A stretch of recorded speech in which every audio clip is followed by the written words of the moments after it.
hanya dengan Rp15.000 per bulan, Anda telah turut berpartisipasi dalam menyebarkan dakwah bersama Tarbiyah Sunnah. Barakallahu fikum. Bismillahirrahmanirrahim. Assalamualaikum warahmatullahi wabarakatuh.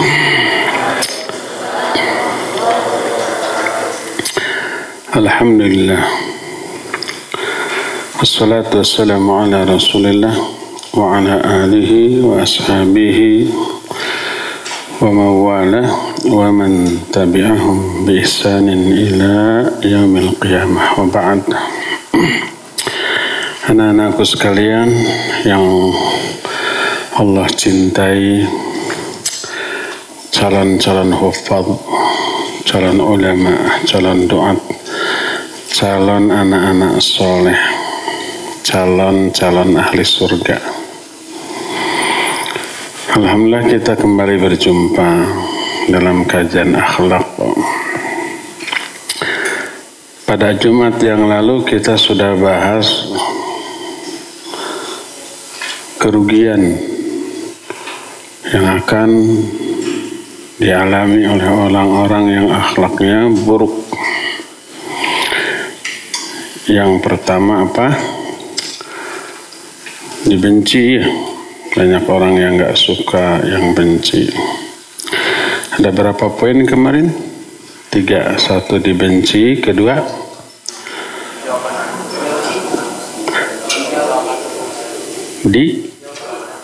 didoakan keburukan. Ketiga, ditolak ibadah-ibadahnya. Keempat, belum? Keempat sekarang. Kerugian orang yang akhlaknya buruk adalah pahalanya habis,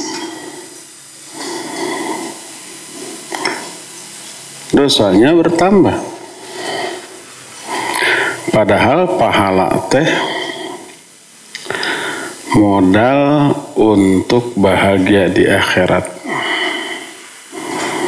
Sedangkan dosa penyebab orang menderita, tersiksa di akhirat, di neraka. Tanpa pahala nggak akan ada bahagia. Karena pahala modal, maka orang yang nggak punya pahala disebut bangkrut. Engap. Gini aja ya, jauh. Bangkrut. Bangkrut ini kan istilah dagang ya. Bangkrut itu orang yang habis dengan modal-modalnya.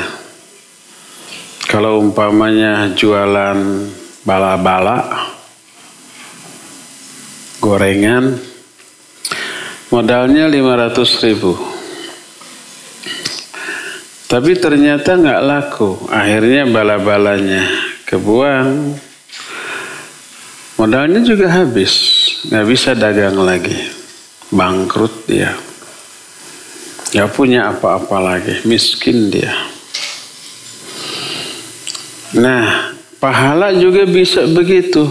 Pahala orang yang akhlaknya buruk bisa habis.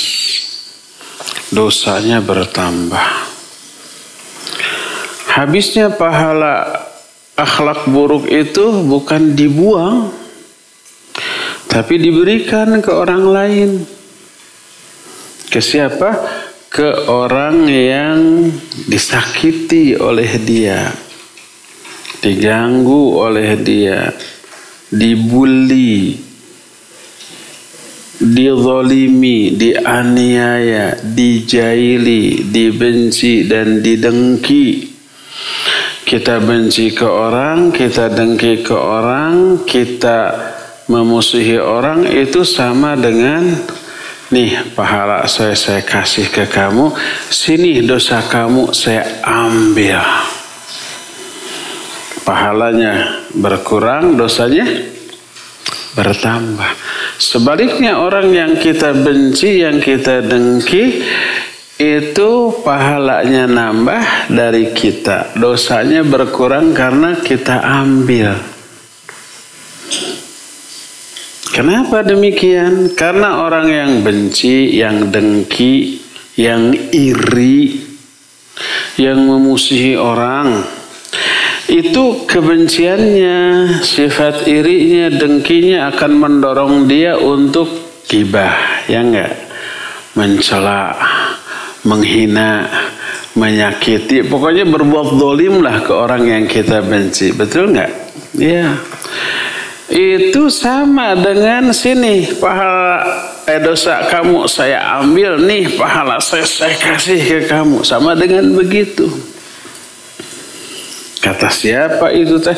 Kata Nabi sallallahu alaihi wasallam.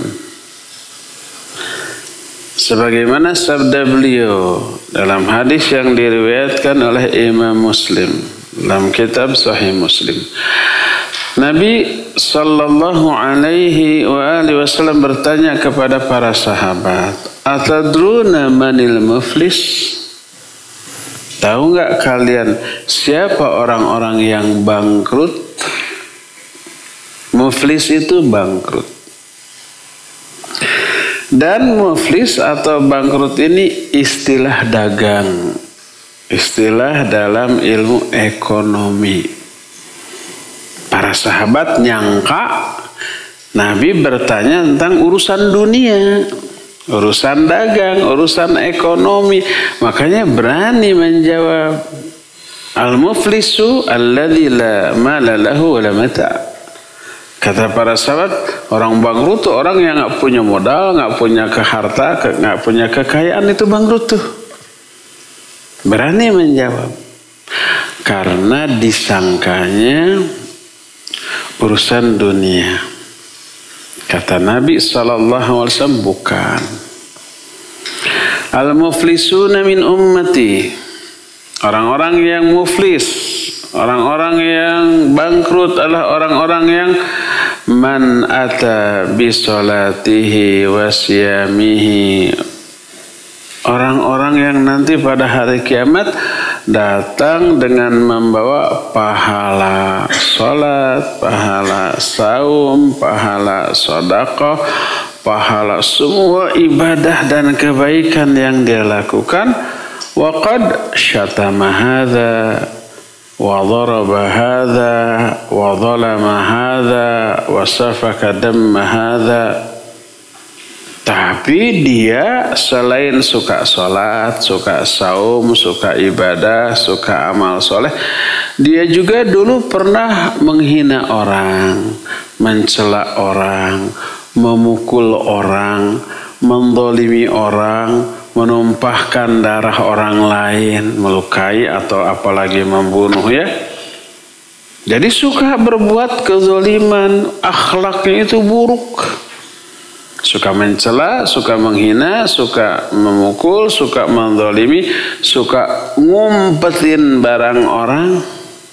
Zalim itu, akhlak buruk itu calon-calon bangkrut nantinya. Ada di sini kawan-kawan kalian yang suka ngumpetin barang temannya, calon muflis tuh. Apa muflis tuh? Bangkrut. Akhirnya apa? Akhirnya diambil pahala-pahala dari orang yang zalim ini. Orang yang akhlaknya buruk ini diambil pahalanya. Dulu siapa yang pernah dihina dan tidak terbalas? Yang ngehinanya gede, yang dihinanya kecil, nggak bisa balas, cuma nangis gitu ya. Kesal, gemas gitu.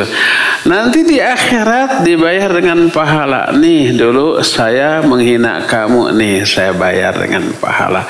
Dulu saya mengambil barang kamu sampai mati nggak dikembalikan, saya ganti dengan pahala.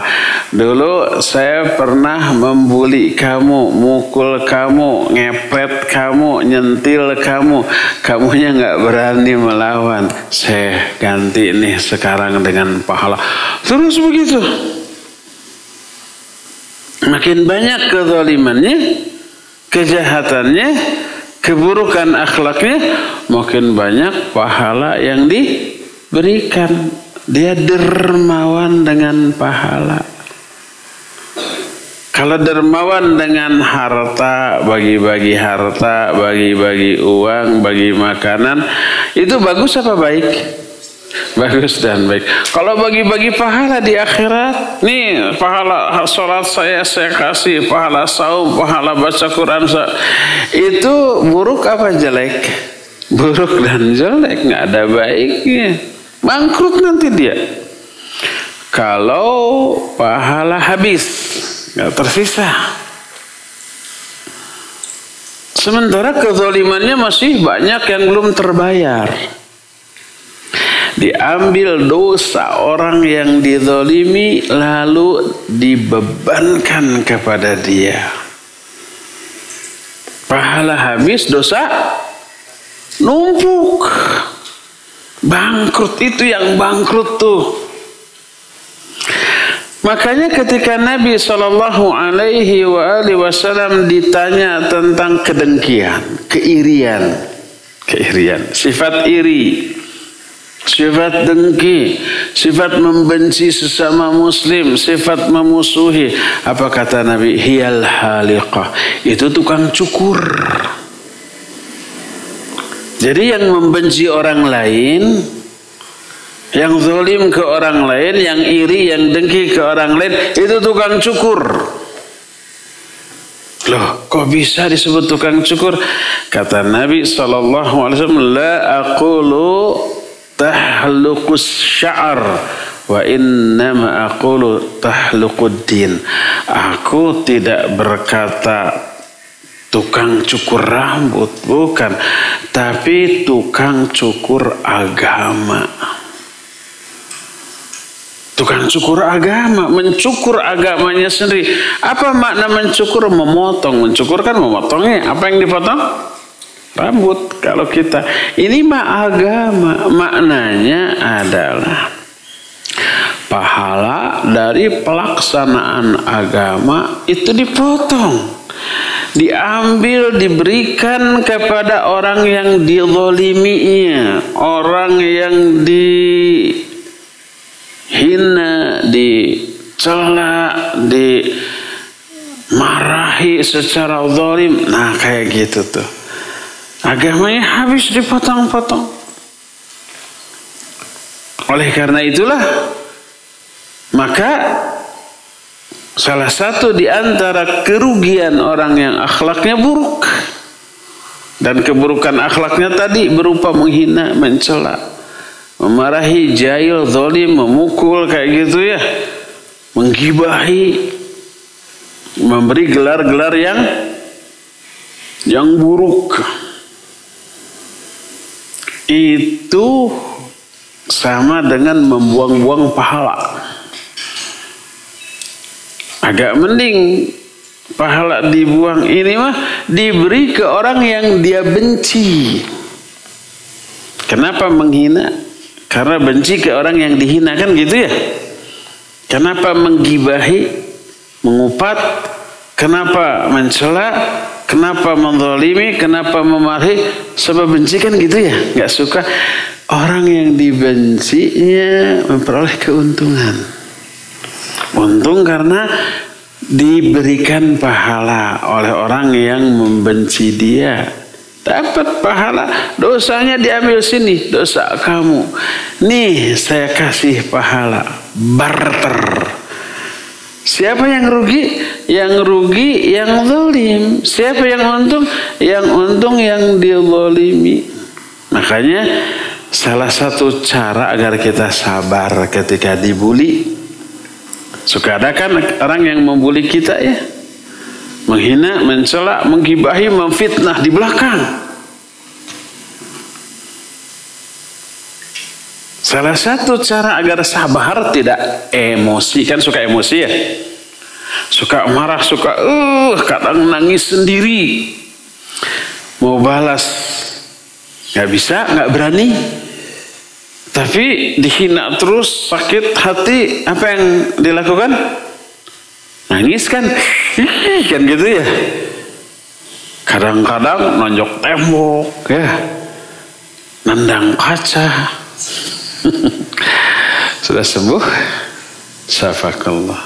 Jadi karena emosi yang tidak tertahankan, ada peribahasa tuh, tapi dalam bahasa Selacau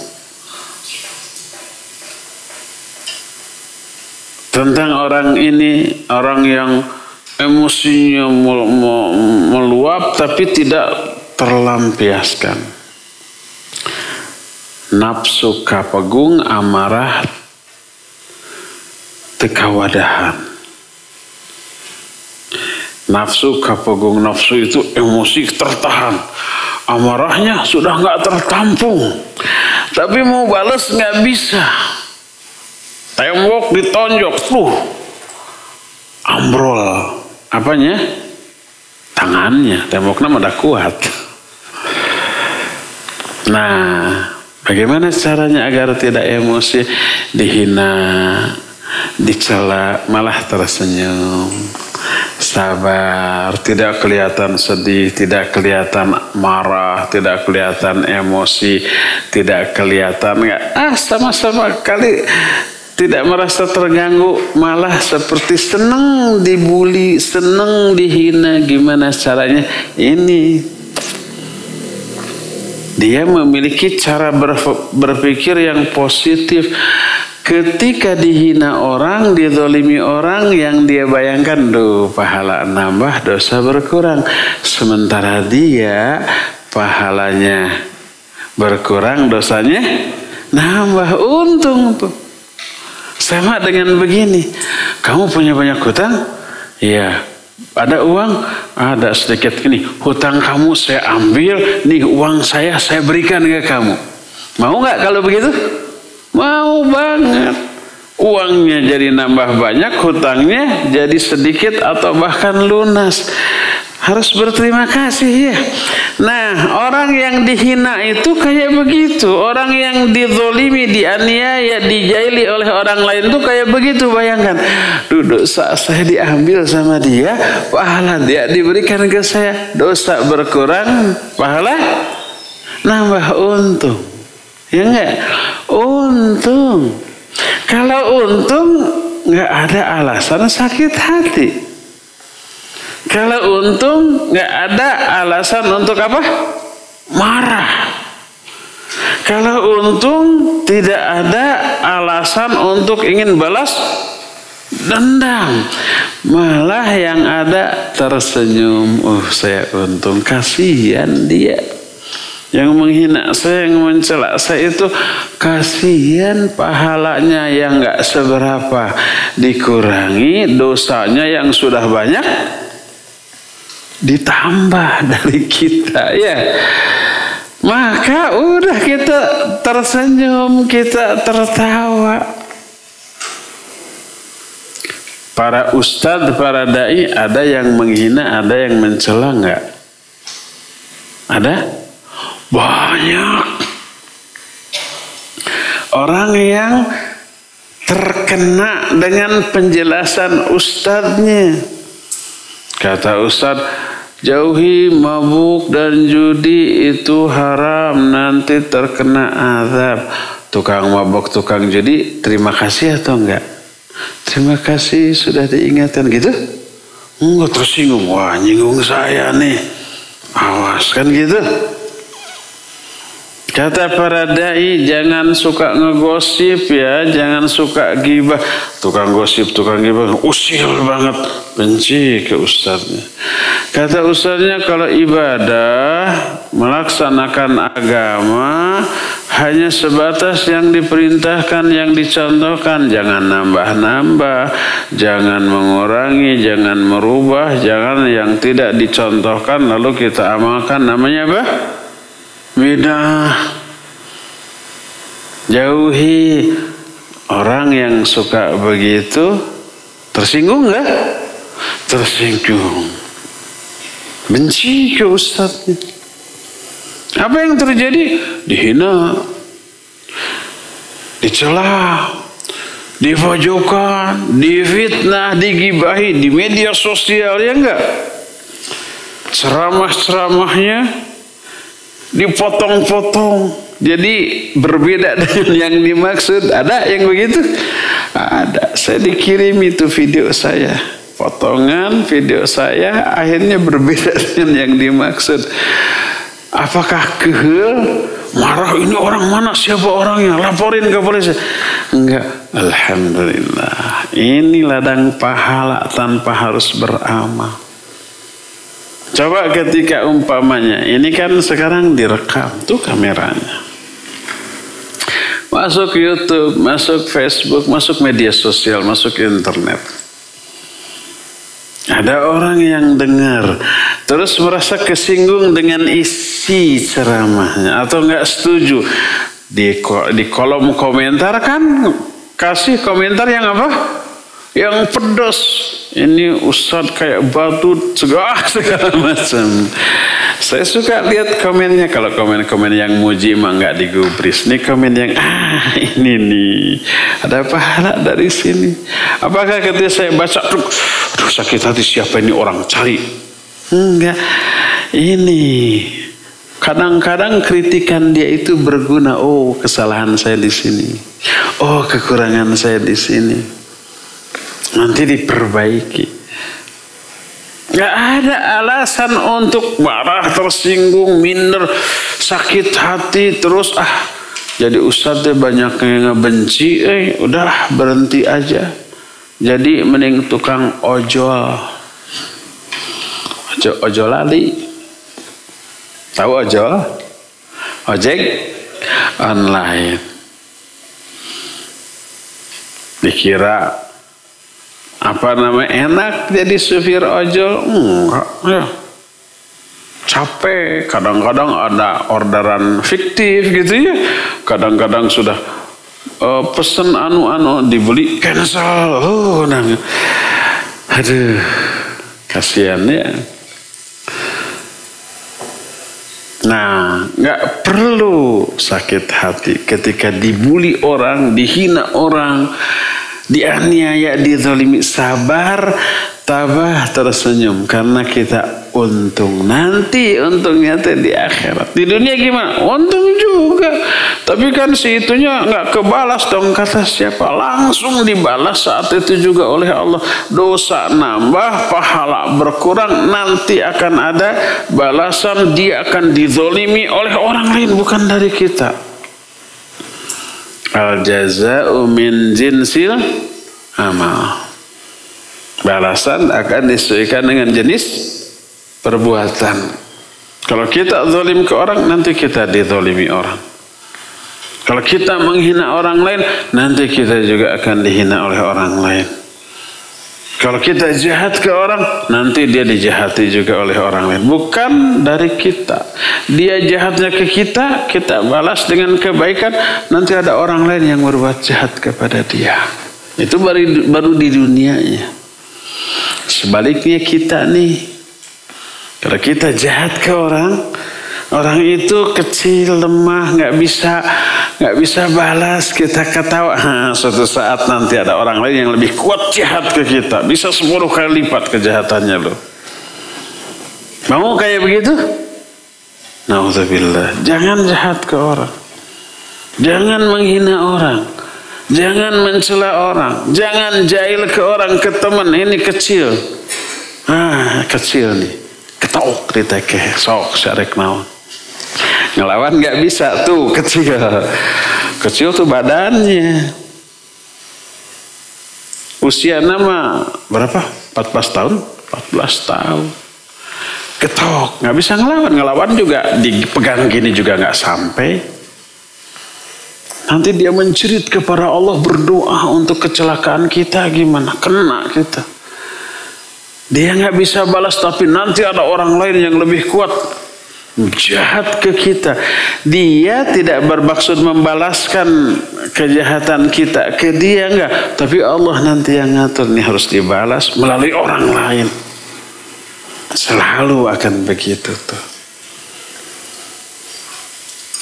Jadi ternyata salah satu di antara kerugian orang yang jahat, yang akhlaknya buruk, yang jahil, yang benci, yang dengki, yang iri, yang sering menzalimi, mencela, membuli dan seterusnya, itu pahalanya habis, bangkrut di akhirat dan dosanya bertambah. Dosanya nambah, pahalanya berkurang. Ditimbang, akan berat kemana? Berat ke dosa. Pahalanya ringan nanti karena berkurang, bahkan habis sudah. Karena dengan ayat wa amma man khaffat mawazinuh fa ummuhu hawiyah wa ma adraka ma hiya narun hamiyah. Adapun orang yang ringan amal baiknya, pahalanya, berarti lebih berat kok dosanya. Fa ummuhu hawiyah, tempat kembalinya itu neraka hawiyah. Wa ma adraka ma hiya, tahu enggak kamu apakah neraka hawiyah itu? Narun hamiyah, api yang panas, yang menyala-nyala. Naudzubillah. Makanya tanamkan sejak sekarang kalian untuk tidak jahil ke orang, ke kawan-kawan. Tidak menzalimi orang lain, mencela, menghina, jahil dan seterusnya ya. Bangkrut nanti kita. Kalau dari kecil begitu sampai gede, nanti numpuk dosa, pahala habis. Kita sholat ada pahala, kasih ke orang. Kita saum ada pahala, kasih ke orang. Kita baca Al-Quran ada pahala, kasih ke orang. Karena kita berbuat zalim kepada orang. Rugi kita. Jadi salah satu di antara kerugian orang yang akhlaknya buruk adalah pahalanya habis, menjadi bangkrut, dan dosanya bertambah. Makanya orang yang jahil, yang dengki, yang iri, yang suka menzalimi, itu disebut dengan sebutan tukang cukur. Tapi bukan tukang cukur rambut, tukang cukur agama. Di akhirat nanti dia akan bakal apa? Bangkrut. Muflis. Apa muflis? Bangkrut. Mau jadi orang bangkrut? Nauzubillah. Inginnya jadi orang yang kaya dengan pahala, sedikit dosa. Jadi pahala dengan dosa.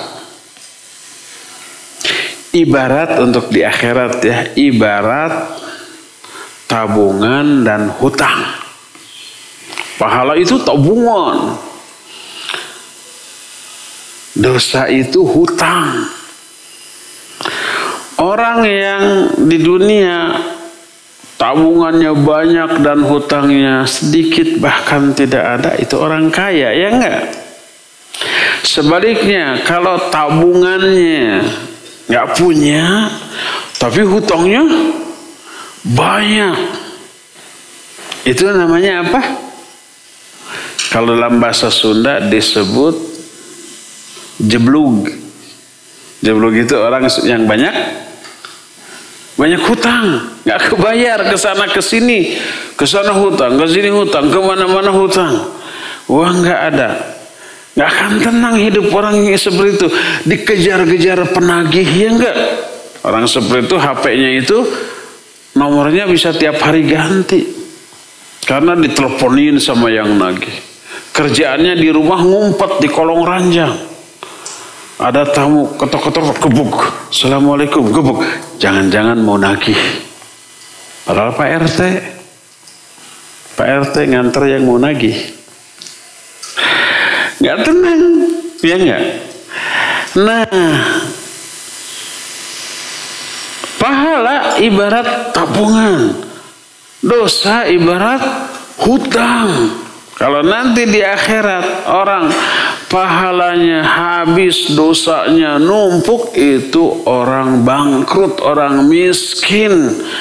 Nanti terkena azab karena dosa-dosanya. Sebaliknya orang yang pahalanya banyak, dosanya minim, bahkan tidak ada, bahkan dapat kiriman pahala dari orang lain.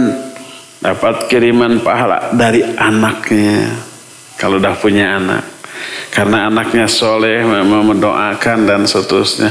Dapat kiriman dari muridnya, dapat kiriman dari musuhnya ngirim pahala, karena musuhnya waktu di dunianya apa? Waktu di dunianya zalim, musuhnya memfitnah, menggibahi, mencela, menghinakan, gitu ya. Itu sama dengan untung di akhirat pahalanya numpuk, dosanya nggak ada, sudah habis diambilin orang. Itu orang kaya raya dengan pahala.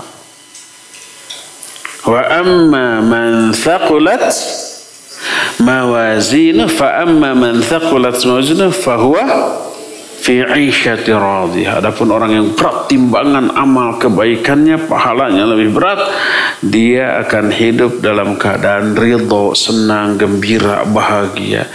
Fi jannatil 'aliyah, dalam surah Al-Ghasyiyah ya, di surga yang paling tinggi. Makin besar, makin banyak pahala, makin tinggi tingkatan di surga. Itu kata Allah dalam Al-Quran surah Al-Mujadilah ayat yang ke-11, yarfa'illahu alladhina amanu minkum walladhina utul ilma darajat. Allah akan mengangkat tingkatan orang-orang yang beriman dan berilmu beberapa derajat. Kata Imam Ibnu Hajar, raf'atul darajat li kathratis thawab. Ketinggian derajat itu karena banyaknya pahala. Makin banyak pahala, nanti di akhirat makin tinggi derajatnya. Dari sini kita mengetahui kalau ada orang yang berbuat zalim kepada kita, kita yang untung, dia yang rugi. Kalau kita zalim ke orang, siapa yang untung? Orangnya itu.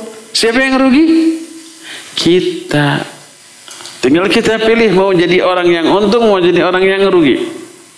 Ya untung tuh. Makanya ketika kita dihina orang tersenyum, saya untung, saya dapat pahala dan dosa saya berkurang. Dia pahalanya berkurang, dosanya bertambah.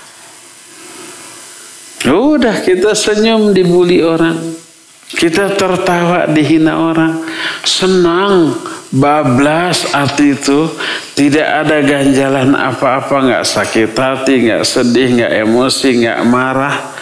Ya, karena kita yang untung dan mereka yang membuli kita yang justru mengalami kerugian. Inilah kerugian yang keempat, orang yang akhlaknya buruk, orang yang suka zalim. Apa kerugian yang keempat? Pahalanya berkurang, habis, dosanya bertambah, numpuk. Di akhirat dia jadi apa? Bangkrut. Makanya orang yang akhlaknya buruk oleh Nabi SAW disebut tukang cukur. Bukan mencukur rambut, tapi mencukur agamanya, mencukur pahalanya, mencukur amal-amal dari agamanya. Ya, cukup sampai sekian saja ya penjelasan dari saya. Nanti kita akan lanjut menjelaskan kerugian yang akan dialami oleh orang yang akhlaknya buruk. Saya sengaja menekankan ini agar akhlak kalian baik. Jangan menjadi orang yang berakhlak buruk. Jadilah orang yang berakhlak baik, bersaudara, berkasih sayang, berkawan, bersahabat, agar untung dunia, untung akhirat. Ya. Kita sekarang masuki sesi tanya jawab. Apabila ada pertanyaan dipersilakan. Wassallallahu ala nabiyina Muhammadin wa ala alihi wa ashabihi wasallam. Cung. Ayo, ini depan.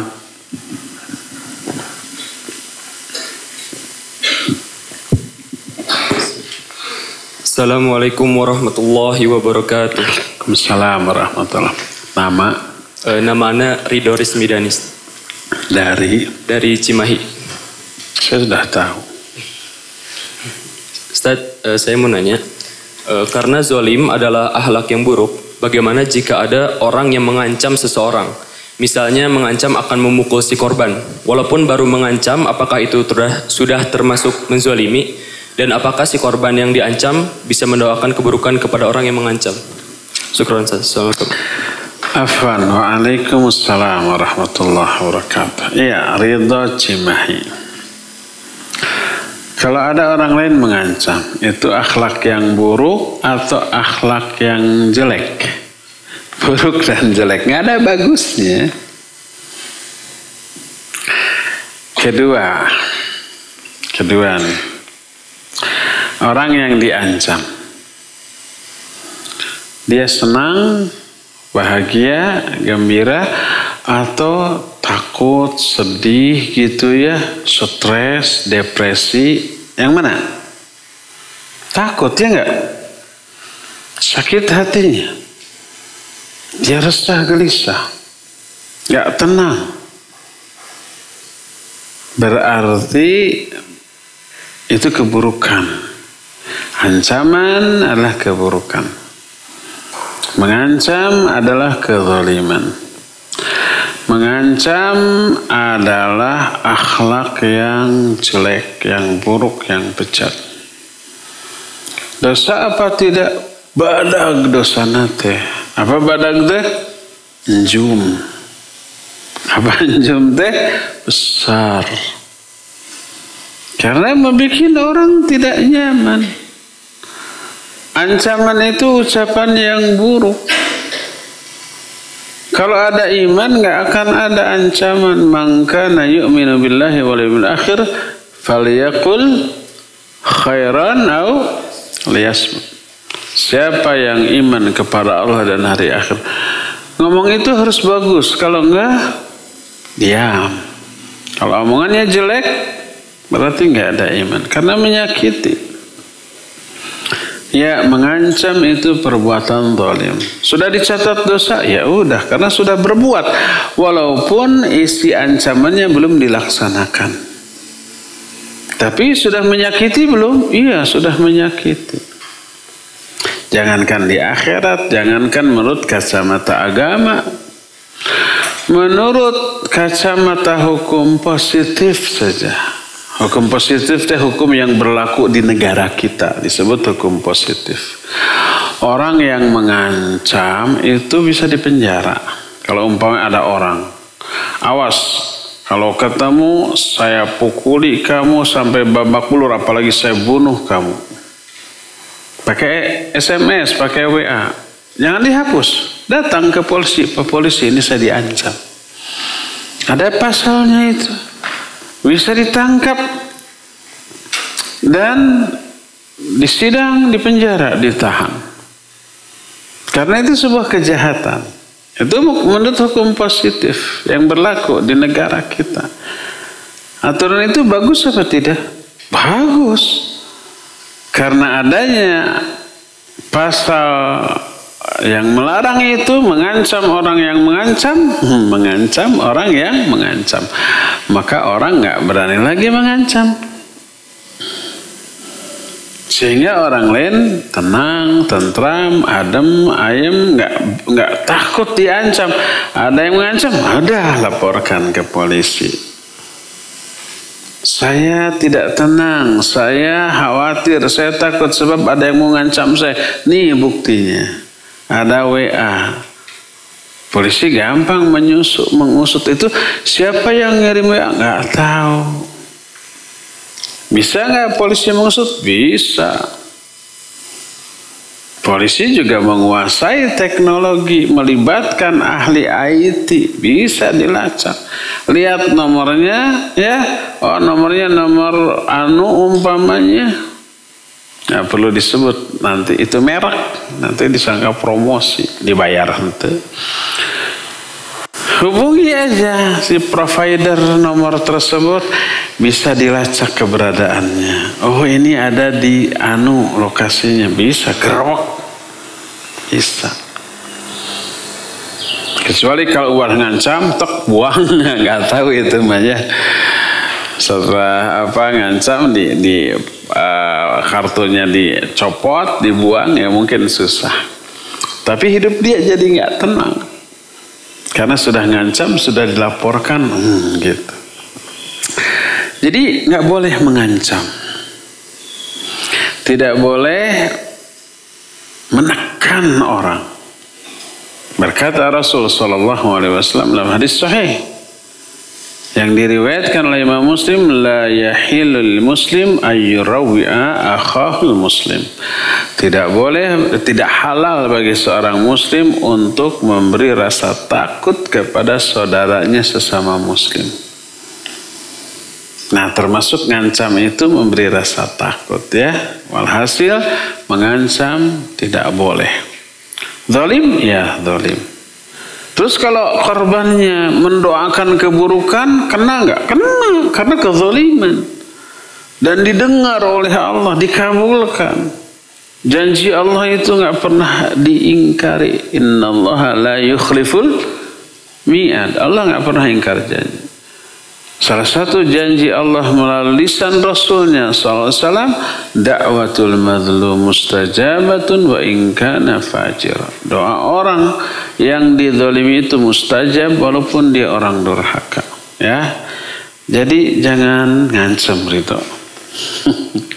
Kalau ada orang lain yang ngancam, tenang, sabar, jangan takut. Dia justru sudah terjerumus dalam dosa besar yang akan memperoleh balasan dunia dan akhirat. Wallahu a'lam. Ya, Ridho, ambil cengeknya aja. Cung, siapa lagi? Iqbal. Namanya siapa Iqbal? Sebut. Assalamualaikum warahmatullahi wabarakatuh. Waalaikumsalam warahmatullahi wabarakatuh. Nama saya Muhammad Iqbal Ramadhani dari Bekasi. Si bontot. Anda mau nanya, Ustaz, apakah orang yang suka menyindir orang lain termasuk ciri-ciri orang yang zalim? Syukran jazakallahu khairan. Assalamualaikum warahmatullahi wabarakatuh. Waalaikumsalam warahmatullahi wabarakatuh. Suka nyindir orang lain, apakah termasuk kezaliman? Tergantung bentuk sindirannya dan efeknya. Ada sindiran bermacam-macam. Ada yang bagus, diungkapkan dengan cara yang santun. Ada juga yang kasar, keras, diungkapkan dengan cara yang nyentug. Nyentug itu apa? Ya nyakitin gitu. Kadang Nabi SAW menurut kita sindiran. Ketika ada seorang namanya Muawiyah bin Al-Hakam, dia mu'allaf. Apa mu'allaf itu? Apa mu'allaf teh? Orang yang baru masuk Islam. Kalau mu'allif, penulis, pengarang kitab, disebut mu'allif. Ini Muawiyah ini mu'allaf apa mu'allif? Mu'allaf. Baru masuk Islam. Dia ikut sholat. Ketika ikut sholat ada yang bersin, hacih. Dia melalui pergaulan dengan sahabat-sahabatnya sebelum masuk Islam sudah tahu kalau ada yang bersin itu harus didoakan yarhamukallah. Dia doakan ketika sholat yarhamukallah. Melihat gitu para sahabat yang lain melotot ke dia padahal lagi sholat. Dipelototin begitu dia nggak suka. Lalu berkata, masya'nukum tanzuruna ilayya, ngapain kamu melototin saya? Ngomong padahal lagi sholat. Itu salah apa keliru? Salah dan keliru. Lalu para sahabat menepuk-nepukkan tangannya ke paha-paha mereka, mengisyaratkan agar dia diam. Lalu aku pun diam, kata Muawiyah. Beres sholat, assalamualaikum kanan, assalamualaikum kiri. Nabi SAW tahu. Kata beliau, inna hadhis salah la yasluhu fiha min kalamin nas. Sesungguhnya salat ini tidaklah layak ada ucapan manusia di dalamnya. Wa innama fiha tasbih wa takbir wa qiraatul Quran. Salat itu isinya tasbih, takbir dan bacaan Al-Quran. Menurut kita itu sindiran apa bukan? Iya, siapa yang disindir? Muawiyah. Bukan Muawiyah bin Abi Sufyan, bukan. Muawiyah bin Al-Hakam. Menurut kita sindiran. Kata Muawiyah gimana? Demi Allah, saya tidak pernah melihat ada orang yang lebih lembut, lebih santun, lebih bijak ketika menegur, mengajar. Demi Allah, beliau tidak memarahi aku, mencela aku, menghina aku. Beliau hanya berkata, inna hadhi salah la yasluhu fiha min kalamin nas. Salat ini enggak layak ada omongan manusia. Itu baik atau bagus sindiran itu? Baik dan bagus. Diungkapkan dengan cara yang bijak, yang lembut, yang santun, yang diungkapkan secara umum, tidak siapa tadi yang ngomong lagi sholat, nggak boleh gitu-gitu lagi ya, nggak begitu. Kalau begitu kan malu ya, malu. Ini enggak. Lalu beliau mengungkapkan itu. Kita menyebut bahasa tersebut sebagai bahasa apa? Sindiran. Kalau nyindirnya kayak begitu bagus, tidak ingin mempermalukan orang. Umpamanya orang nggak tahu, umpamanya ini Iqbal. Umpamanya Iqbal ini saya nggak tahu keseharian Iqbal karena nggak serumah. Umpamanya Iqbal ini di rumahnya malas, kalau bangun itu balap dengan matahari gitu, nggak pernah ikut beres-beres di rumah umpamanya ya. Kita semua nggak tahu, tapi saya tahu. Ini contoh, saya nggak tahu Iqbal. Contoh, saya tahu. Nah, saya mau ngomong nih, maksudnya nyindir ke Iqbal. Anak-anak jangan jadi orang yang malas. Ya ada tuh santri, dia malas, nggak pernah beres-beres, nggak pernah bangun subuh gitu ya. Itu contoh orang atau anak yang nggak bagus lah. Bukan calon orang hebat kelak. Teman-temannya tahu nggak? Enggak. Tapi saya maksudnya nyindir Iqbal. Contoh ini, contoh. Nah, dia dipermalukan nggak? Enggak, karena saya nggak sebut. Karena nggak saya sebut, jangan kayak Iqbal. Nggak begitu. Karena saya nggak sebut. Orang lain tidak tahu bahwa yang dimaksud Iqbal. Tapi Iqbal tahu, itu nyindir saya tuh. Nah, saya harus berubah, nggak akan boleh begitu lagi. Sama dengan Nabi SAW tadi, salat ini tidak layak ada ucapan manusia. Tidak ditujukan kepada Muawiyah tadi, tapi Muawiyah tidak tersinggung. Dia merasa terkoreksi. Oh iya, itu saya. Sudah. Nah, kalau nyindirnya seperti itu bagus. Nah, sekarang kalau nyindirnya dengan maksud memojokkan, semua orang tahu. Semua orang tahu gitu ya. Kemudian kita menyindir orang tersebut dengan menyebut keburukannya. Dengan maksud nanti orang tertawa memojokkan dia karena semua orang tahu, ya enggak? Ya, itu mencela. Itu tidak boleh. Karena orangnya akan tersinggung dan merasa malu, merasa terpojokan, merasa aibnya diungkap. Nah, karena semua orang tahu di sana yang dimaksud dia. Akhirnya dia malu, terpojokan. Sedih, malu, akhirnya minder. Itu buruk. Maka tidak boleh. Jadi yang pertama, sindiran bisa bagus, bisa jelek. Tergantung apa? Cara dan efek, ya. Kalau caranya bagus, efeknya bagus, berarti itu bagus dan itu akhlak yang baik. Kalau caranya buruk, efeknya buruk, maka itu jelek, maka itu akhlak yang jelek. Wallahu a'lam. Bal. 1 bal. Siapa lagi? Di belakang. Itu yang berkacamata. Bukan musyrif kan? Bukan.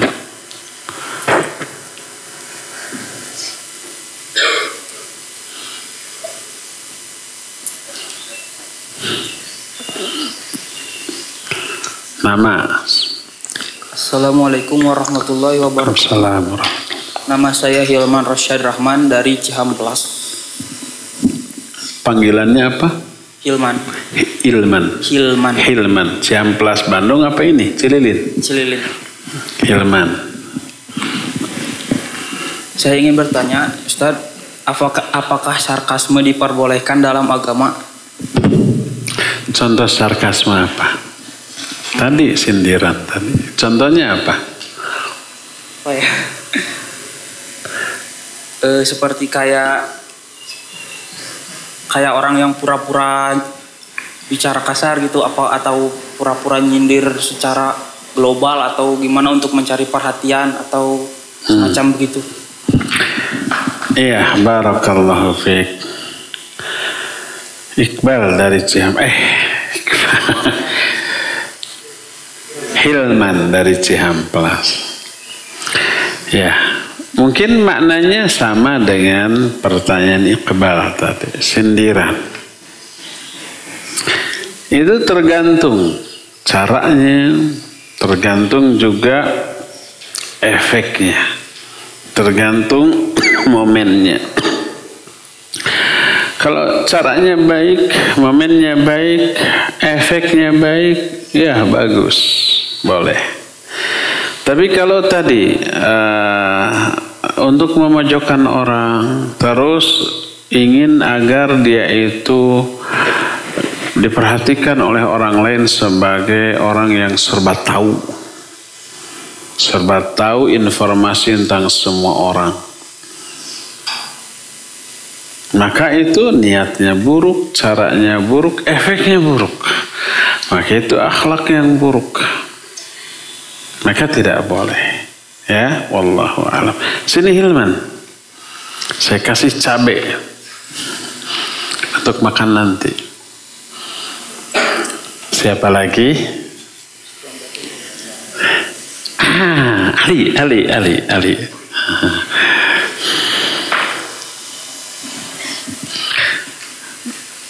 Namanya sebut, Ali. Siapa? Dari mana?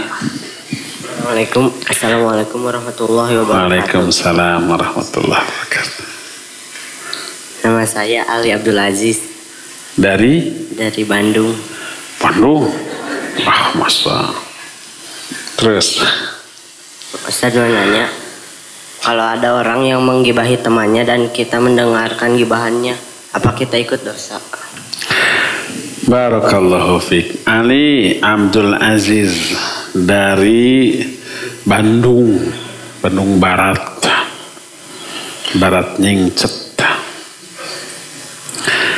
Ada orang lain sedang menggibahi, ada seorang yang sedang menggibahi orang lain. Kita dengar di sana. Turut dosa enggak? Tergantung.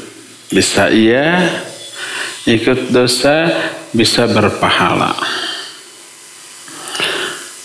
Kalau ketika kita mendengar orang lain menggibahi, lalu kita ingatkan, nggak boleh gibah, bangkrut loh, tukang cukur loh, habis loh pahala, nambah loh dosa, kan gitu ya? Diingatkan, maka berpahala. Terserah dia mau nerima atau tidak. Oh, sombong kamu, merasa sok suci, kan suka ada yang begitu ya. Dia nambah dosa, sudah menggibahi terus menolak nasihat. Ngeyel ketika diberi nasihat, itu dosa yang kedua. Biarkan itu urusan dia dengan Allah. Kewajiban kita hanya mengingatkan. Maka berpahala. Kalau umpama setelah diingatkan tidak juga, dia tetap gibah, ya sudah, kita pergi dari majelis itu. Tinggalkan, jangan tetap duduk di sana mendengarkan gibahannya, jangan. Maka kita berpahala. Tapi kalau umpamanya dia menggibahi, kita ikut nimbrung, oh iya memang dia itu nyebelin loh. Antum yang diceritakan antum nggak seberapa, yang saya ketahui itu lebih dari itu.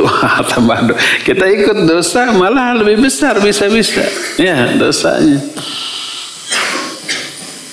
Atau kita tidak ikut nimbrung, tidak mengingatkan, tidak pergi, tetap di sana.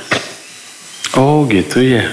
Oh gitu ya, ditanggapi, tidak dibantah, tidak ditambah, hanya dosa. Tapi dosanya tidak sebesar yang tadi. Jadi kalau ada kawan sedang menggibahi orang lain, ingatkan dengan cara yang baik. Kalau diingatkan tetap, pergilah. Cari kawan lain yang ada di sana, ya. Jangan diam duduk, apalagi ikut meramaikan dunia pergibahan. Wallahu a'lam. Sini Ali. Buang. Apaan? Siapa lagi? Siapa yang belum? Virus. Siapa namanya Virus?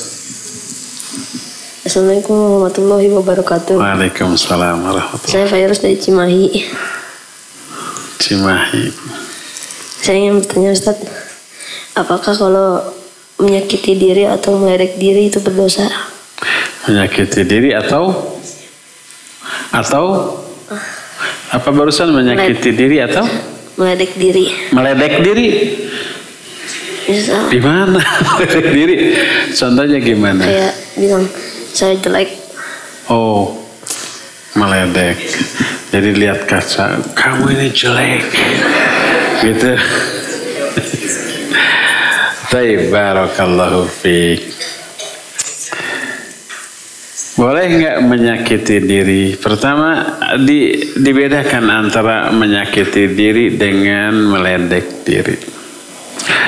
Kalau menyakiti diri dalam bentuk mencubit diri, memukul diri sendiri gitu ya, memukul-mukul tembok agar kita sakit, maka tidak boleh. Apalagi sampai bunuh diri. La taqtulu anfusakum. Jangan kamu bunuh dirimu sendiri. Wa la tulqu bi aydikum ila tahlukah. Jangan kamu jerumuskan dirimu ke dalam kebinasaan. Jadi menyakiti diri tidak boleh. Haram hukumnya. Innallaha kana bikum rahima. Allah itu sayang kepada kamu. Allah menyuruh kita memelihara diri, memelihara kesehatan. Jangan dirusak, jangan disakiti. Maka tidak boleh menyakiti diri sendiri. Itu yang pertama. Kedua, meledek diri.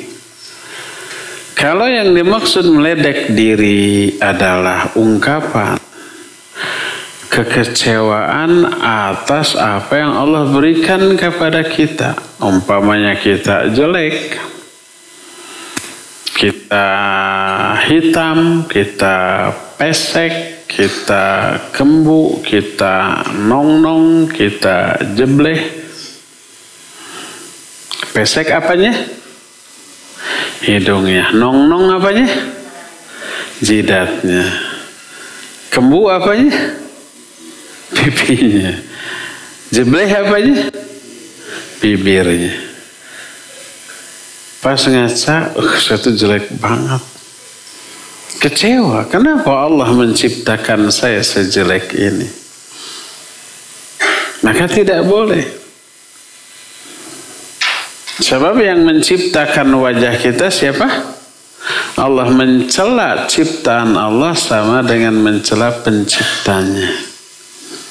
Makanya ke orang lain yang kulitnya hitam, yang jelek wajahnya, jangan dicela fisiknya. Fisiknya itu bukan kesalahan dia, tapi Allah yang kasih. Kalau Allah memberikan kekurangan secara fisik, seperti jelek wajahnya, pasti ada hal lain, kelebihan yang Allah berikan kepada dia, tapi tidak diberikan kepada orang lain. Orang-orang yang jelek itu dianugerahi hal lain yang bisa menjadi daya tarik. Betapa banyaknya orang yang fisiknya jelek tapi dia gandrungi oleh para wanita. Bukan karena kasepnya, tapi karena apanya? Mungkin cerdas, mungkin kalem, cool, mungkin berwibawa, mungkin akhlaknya baik, sehingga aura pesonanya itu terpancar. Bukan dari wajahnya, tapi dari hal-hal lainnya. Seandainya orang seperti ini dikasih wajah yang tampan, ya tampan, pintar, cerdas, baik, mempesona, godaan itu luar biasa, bisa-bisa dia terjerumus ke dalam banyak dosa dan maksiat karena ketampanannya. Alhamdulillah tidak tampan, alhamdulillah jelek, sehingga tidak dikejar-kejar oleh lawan jenisnya, sehingga terpeliharalah agama dan akhlaknya. Jadi jangan kecewa terhadap apa yang Allah berikan kepada kita.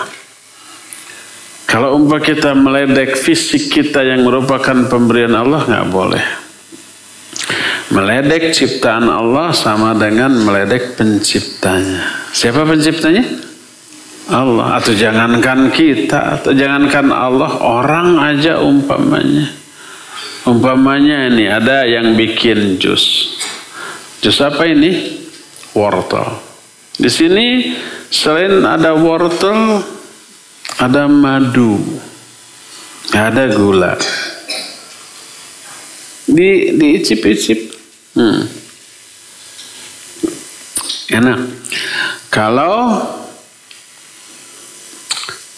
carrot, apa carrot tuh? Wortel. Kalau wortelnya tidak busuk dan madunya takarannya pas, tidak kurang, tidak berlebihan, enak. Tapi kalau kemanisan, lalu saya bilang, ini manis banget, giung, dicela. Siapa yang tersinggung? Yang bikinnya. Siapa yang buat? Tuh si Anu tuh. Langsung dia merasa, aduh nggak enak, saya salah. Gitu ya. Mencela ininya sama dengan mencela yang bikinnya. Ini umpamanya bala-bala, bukan bala-bala. Apa ini namanya apa? Roti goreng. Dicip-icip, nggak enak. Yang bikinnya ada di sana. Tersinggung nggak dia? Tersinggung. Kita semua ciptaan Allah, fisik kita. Nggak boleh diledek, nggak boleh dihina, nggak boleh disesali. Syukuri. Kalau jelek secara fisik pasti Allah berikan kelebihan, dan kejelekan ini anugerah. Kalau saya diberi ketampanan, saya bisa terjerumus dalam dosa dan maksiat. Kalau saya tampan, saya bisa jadi artis. Wah, kehidupan artis kayak kebayang ya. Tidak pernah kosong dari gosip yang kadang-kadang bukan sekedar gosip tapi fakta tentang keburukan. Ya, nah itu pertama. Kalau meledek fisik tidak boleh. Nah, sekarang meledek diri karena kesalahan kita. Umpamanya akhlak kita buruk, umpamanya ibadah kita asal-asalan, umpamanya hafalan kita buruk, dan itu karena kesalahan kita. Lalu kita ledek diri kita, kenapa ya saya ini gini, aduh. Nah, mencela diri sendiri boleh nggak? Tergantung. Kalau mencela diri sendiri itu berefek baik, akhirnya setelah dia menyadari kesalahan-kesalahannya, kekurangannya, dia terdorong untuk memperbaiki, itu bagus. Tapi kalau dia menyadari kesalahan-kesalahan, akhirnya apatis, pesimis gitu ya, akhirnya malas apa-apa, saya mah begini, saya mah bodoh, saya mah malas, saya mah kuulen, udah gini, akhirnya tidak berubah, maka tidak boleh. Nah, orang yang muslim tapi banyak dosa dan maksiat, setelah itu tobat. Jiwa orang seperti disebut jiwa lawwamah, an-nafsul lawwamah. Ada 3 jenis nafas jiwa: nafsul mutmainnah ini yang terbaik, nafsul lawwamah, dan nafsul ammarah. Nafsul mutmainnah jiwa yang tenang, yang selalu cenderung kepada ibadah, kepada kebaikan, dan anti dosa, anti maksiat. Ini yang terbaik. Nafsul ammarah jiwa yang cenderung kepada kesalahan, dosa, maksiat, malas ibadah. Ini biasanya jiwa orang-orang kafir, ahli maksiat kayak gitu. Yang tengah-tengah nafsul lawwamah. Lawwamah itu lawwam, sering mencela diri sendiri. Jadi ketika dia berdosa, dia sadar, aduh saya salah, kenapa saya harus begini ya, nggak pantas gitu. Akhirnya tobat, memperbaiki diri, tinggalkan dosa, kemudian meningkatkan ibadah, bagus. Tapi nanti beberapa hari kemudian dosa lagi. Setelah dosa sadar lagi, mencela lagi, duh kenapa saya harus begini ya, kenapa nggak pantas saya begini, dosa lagi, akhirnya tobat lagi, menyesal lagi, ibadah lagi, bagus. Beberapa hari kemudian dosa lagi, mencela lagi, disebut nafsul lawwamah karena seringnya mencela diri sendiri. Nah, jadi kalau mencela tersebut berakibat mencela karakter, kebiasaan buruk, bukan mencela fisik, berakibat baik, maka boleh. Tapi kalau berakibat buruk, pesimis, apatis, jadi serba nggak mau melakukan kebaikan, maka tidak boleh ya. Wallahu a'lam. Sini. Ya, virus ambil. Siapa lagi yang belum? Abdurrahman. Ya, Abdurrahman ngacung. Sok Abdurrahman. Bismillah, assalamualaikum warahmatullahi wabarakatuh. Waalaikumsalam warahmatullahi. Nama ana Abdurrahman dari Lembang. Dari Lembang. Namun Ustaz, jika kita berbuat zalim kepada manusia, maka kita harus minta maaf. Maka bagaimana jika kita berbuat zalim kepada hewan? Barakallahu fiik Abdurrahman dari Lembang. Kalau kita zalim ke orang, minta maaf. Itu pun harus dirinci, tergantung. Tidak selalu harus minta maaf. Contoh tidak harus minta maaf itu kalau kita menggibahi orang. Orangnya nggak tahu dia kita gibahi. Terus kita sadar, tobat. Harus bilang ke orangnya, jangan bilang. Karena kalau bilang bisa madarat. Bilang dia kan jadi tahu kita gibahin ya. Bisa gimana? Marah, balas, terus membenci kita, memusuhi kita gitu kan?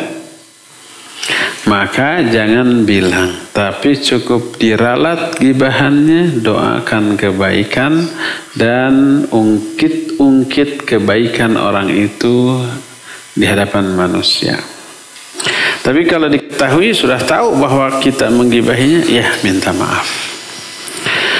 Nah, sekarang bagaimana kalau zalimnya ke hewan? Minta maaf juga. Umpamanya contoh kucing. Kita jailin di kucing. Kita tangkap, kita ikat.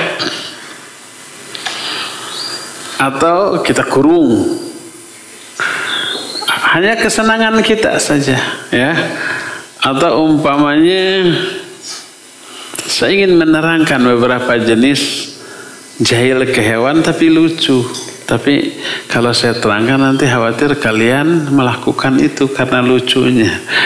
Kitanya ketawa, dianya tersiksa ya. Si kucingnya tersiksa. Kitanya ketawa-ketawa lucu. Makanya saya nggak akan terangkan gimana caranya. Kalau kalian nanti nemu di YouTube jangan diamalkan. Bagaimana yang harus kita lakukan ya tobat. Jangan berbuat begitu-begitu. Berhenti dari kebiasaan. Menyesal dan bertekad tidak kembali. Lalu perbaiki sikap kita ke kucing itu. Dielus, dikasih makan gitu ya. Buat agar si kucing itu tidak takut. Begitu lihat kita langsung lari. Karena takut. Tahu bahwa kita suka jahil. Dia punya insting. Dia punya naluri. Tapi kalau kita ngasih makan dari jauh juga lari mendekat, padahal nggak bawa makanan. Kucing itu sekali kasih makan terus datang loh, terus menghampiri. Sekali oleh kita dielus terus. Coba umpamanya kalau kita lagi sholat datang kucing dielus sama kita, itu setiap sholat datang tuh minta dielus. Orang banyak, tapi kenapa nyampirinya ke kita? Orang lain mah cuek, ada kucing didorong, diusir.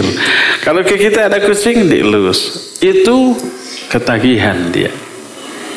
Nalurinya tahu kalau datang ke kita dielus, dan itu kesenangan dia.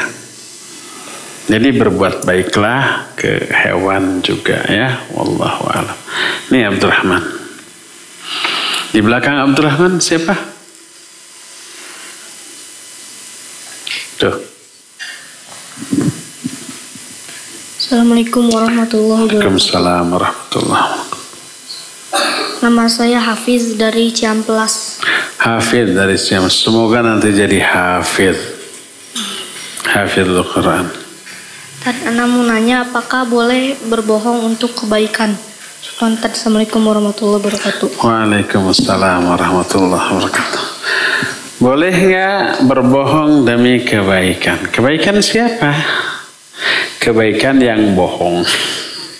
Semua orang yang bohong pasti ngakunya demi kebaikan.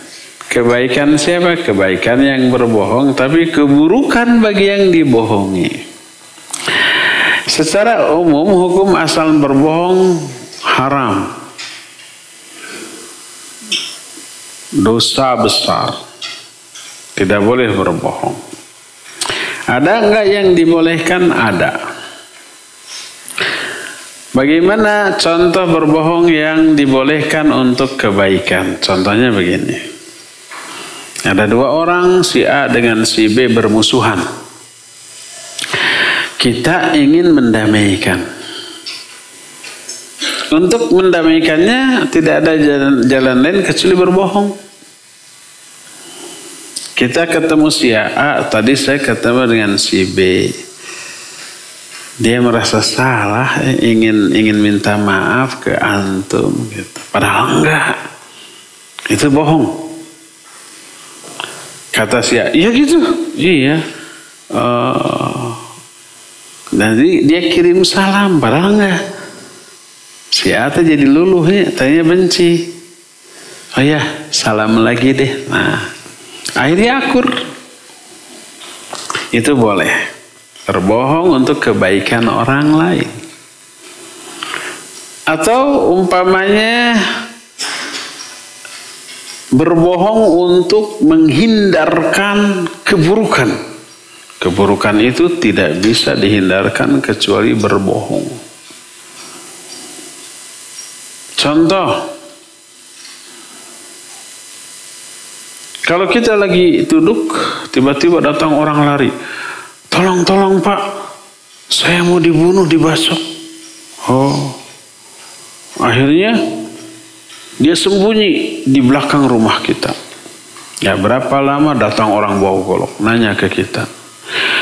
Lihat orang tadi kesini lari enggak? Mau saya bacok dia. Boleh jujur enggak? Boleh jujur? Enggak boleh. Kalau jujur tuh ngumpet di sana, bisa terjadi pembunuhan, ya enggak? Bisa dibacok tuh orang. Wajib berbohong. Wajib, oh iya kesana tuh, kesana gitu. Padahal di sini itu bisa wajib berbohong. Jadi kalau sebuah kebaikan yang ingin diraih atau keburukan yang ingin dihindari, bisa diraih itu kebaikan, bisa dihindari itu keburukan tanpa berbohong, maka berbohong saat itu dosa. Tapi kalau tidak ada cara kecuali dengan berbohong, maka berbohong boleh, bisa wajib, bisa sunnah, tergantung kasusnya. Imam Ahmad persis duduk, datang orang, imam sembunyikan, saya mau dibunuh, suruh masuk ke rumahnya. Nggak lama kemudian datang bawa golok. Wahai imam, melihat si Anu enggak? Imam Ahmad dikenal soleh, nggak mungkin berbohong. Kata Imam Ahmad, ini namanya tauriyah. Si fulan nggak ada di sini. Apa yang bisa dia lakukan di sini? Maksud di sini itu di telapak tangan. Tapi dia menyangka di sini itu di tempat itu. Akhirnya dia pergi. Imam Ahmad bohong, tapi bertauriyah. Ya, bertauriyah itu berdiplomasi. Seolah-olah yang dimaksud nggak ada di sini si fulan. Apa yang bisa dia lakukan di sini? Gitu kan? Maksudnya di sini itu di sini telapak tangan. Kalau ada di sana. Akhirnya dia pergi. Nah, itu yang dimaksud dengan berbohong untuk kebaikan. Tapi kalau berbohong untuk menutupi kesalahan, kejahatannya gitu ya, berbohong untuk kebaikan diri, itu nggak boleh. Umpamanya contohnya, seseorang nyolong barang orang lain. Orang yang kehilangan nanya, kamu ngambil nggak? Enggak. Padahal ngambil. Dia berbohong nggak? Untuk kebaikan bukan? Iya, untuk kebaikan dirinya sendiri, tapi untuk keburukan orang haram, tidak boleh. Kalian umpamanya ulangan, nyontek, gurunya nggak tahu, dapat 10. Si guru aneh, ini biasanya orang ini dapat 3, dapat 4, ini kok dapat 10? Ya tanya, kamu nyontek? Enggak, Pak. Bohong enggak? Bohong. Untuk kebaikan bukan? Untuk kebaikan siapa? Kebaikan si murid. Tapi keburukan bagi gurunya, bahkan buruk juga bagi si murid. Nanti dia itu akan bohong terus. Kalau yang kayak gitu jadi pejabat, nanti jadi koruptor loh. Maka tidak boleh ya. Jadi yang dimaksud untuk kebaikan itu kebaikan untuk orang umum, seperti mengakurkan dua orang yang tadinya bermusuhan, menyelamatkan nyawa orang yang tidak harus berbohong, maka berbohong untuk kebaikan di sana boleh. Atau umpamanya kalian dikasih makanan oleh ibu, keasinan. Ditanya enak nggak? Kalau asin, marah dia tersinggung umpamanya, ya karakternya suka begitu. Maka jangan ngaku enak sambil nyengir. Tapi nanti kasih tahu di saat yang lain, mah nanti kalau masak jangan terlalu banyak lagi garamnya, gitu ya. Nah, itu untuk kebaikan orang tua agar tidak tersinggung boleh, ya. Wallahu a'lam. Hafid, sini.